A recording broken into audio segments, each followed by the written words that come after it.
Good evening. We're starting with breaking news. The Pima County Sheriff's Department has identified a suspect in the murder of a Tucson police recruit. An arrest warrant has now been issued for 33-year-old Alex Barnett. He's one of the people accused of shooting and killing 23-year-old Carlos Ramirez and wounding his fiancée, who's a corrections officer. Officials are asking for the public's help to identify 2 additional suspects seen in the surveillance images on your screen. Anyone with information is being asked to call 911. We're also following some breaking news in North Phoenix. A man is dead after a crash near Cave Creek and Beardsley Roads. Phoenix police responded just before 7:15 and found the man had been ejected from his vehicle and he was pronounced dead at the hospital. Investigators believe that he was driving on the wrong side of the road. Police say that people in the other car were taken to the hospital with minor injuries. Well, hundreds of doctors, nurses, and physicians' assistants at Banner Health are set to vote on whether to unionize. Banner is Arizona's largest employer and operates 33 hospitals across 6 states. 12 News journalist Maria Stobbs is live tonight in Phoenix near Banner University Medical Center. And Maria, this comes after years of concerns. That's right, Mark Krube. Clinicians say that they're hoping for a bigger voice in how they work. And if this vote passes, it would create the first physician union at Banner Health, the largest healthcare system in Arizona.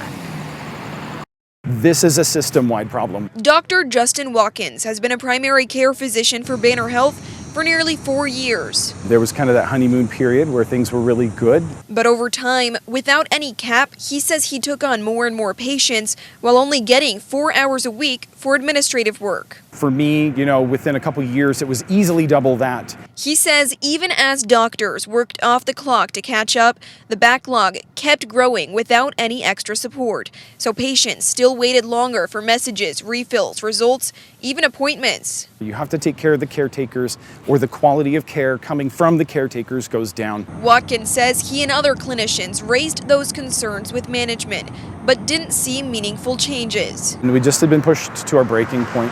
So last year, he reached out to the Union of American Physicians and Dentists, starting the organizing effort now involving more than 240 Banner clinicians across the valley, serving more than 500,000 patients every year. Unionizing is about getting a seat at the table to be in equal standing with an employer in order to be able to negotiate, their employment contract, their compensation.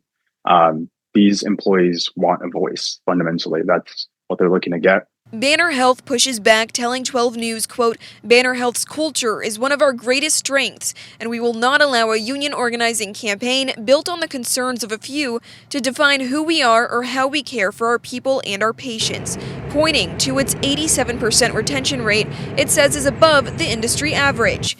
But Watkins says he's seen burnout firsthand and wants more support to keep up with the workload and better serve his patients. We do not have a voice, we are not being heard, and we're here for better working conditions and better, patient care.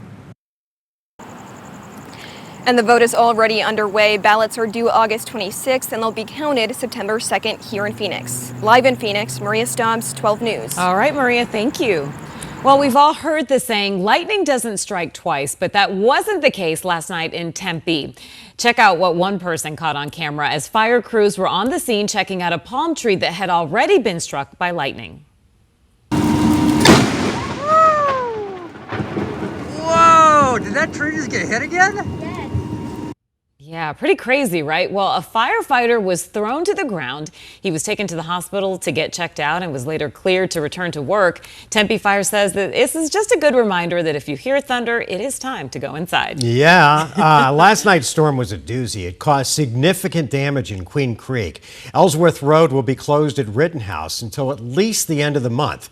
That's after the storm damaged a railroad crossing. Union Pacific crews are now working to make the necessary repairs, but for now, drivers will have to find another route.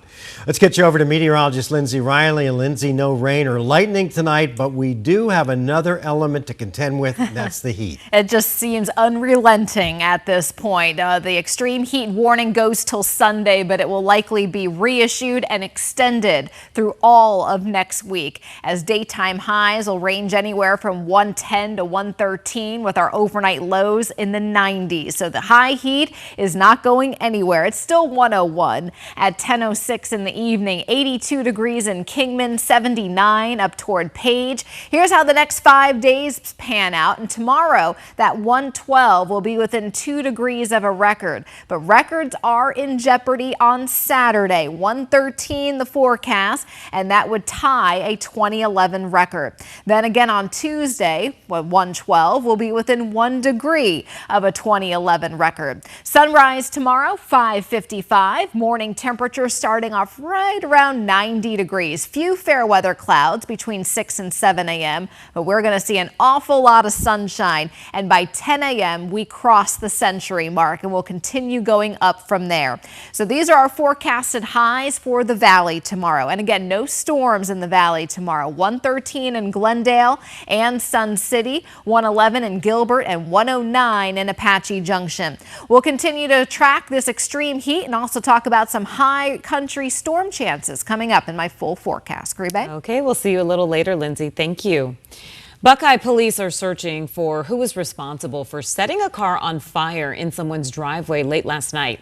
It happened near the intersection of Apache and Broadway. 12 News journalist Tiani Jadalang is here in studio after talking to that homeowner tonight. Tiani, what are they saying? Mark Bay, police are investigating this as arson and say the fire appears to have been targeted. However, Buckeye resident Athena Medina says she is still trying to understand why someone would target her home.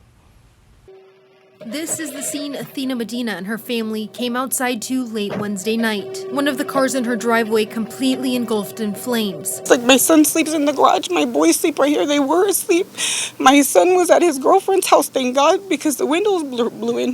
His bed's right there. There was glass on his bed. Medina says it was bystanders who banged on her door, alerting the family of the fire. And I opened the door and I seen his truck on fire and tried to run to the hose and turn the hose on because I didn't know what to do. Medina says the fire quickly jumped from one vehicle to the next. And while no one was hurt, Buckeye police are investigating this as arson. Neighbor Joy Race says she's thankful Medina and her family woke up when they did because she believes the incident could have ended much differently. The house would have just been in flames. As you can see, it's so close to the garage right there. It would have gone and just been like a wildfire, and they would have been gone. The house would have been gone. It would have been really scary. The homeowner says it was her son's Honda Civic and fiance's Tahoe that were set on fire. She says they've never had any issues with anyone in the neighborhood and has no idea why someone would target them. Now she's trying to figure out what comes next. I've made a lot of calls today and I don't know where I'm going. I don't know what to do. I've never owned a home and I've never been in this situation, so I don't know what to do.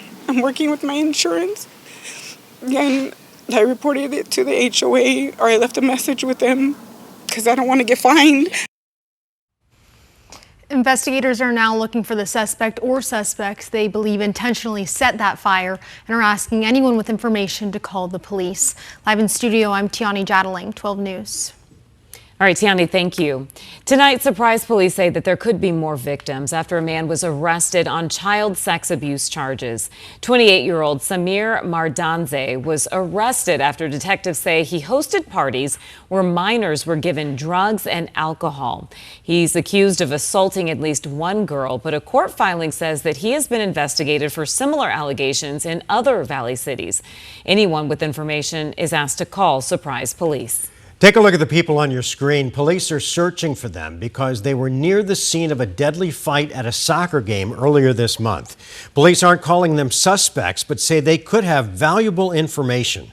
A 19-year-old died after being assaulted during the game on August 6th near 43rd Avenue in McDowell.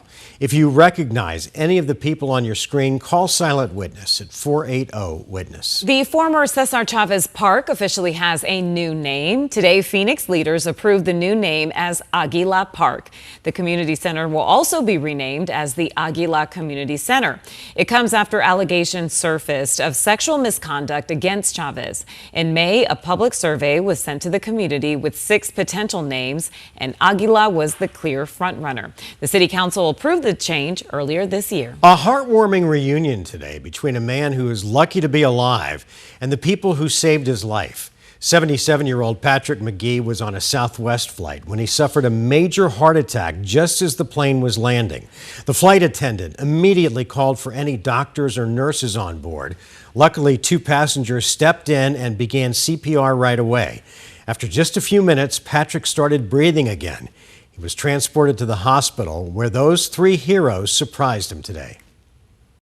When I heard Caitlin say that he was breathing and opening his eyes, I literally melted down. It was overwhelming. Anybody can serve you a snack and a Coke, but flight attendants have to be ready for any emergency situation at any time. I don't think I'll be leaving Phoenix without knowing that I've got a family here now. Well, all of them are now encouraging anyone who can to become CPR certified, hoping their story proves it can really save a life.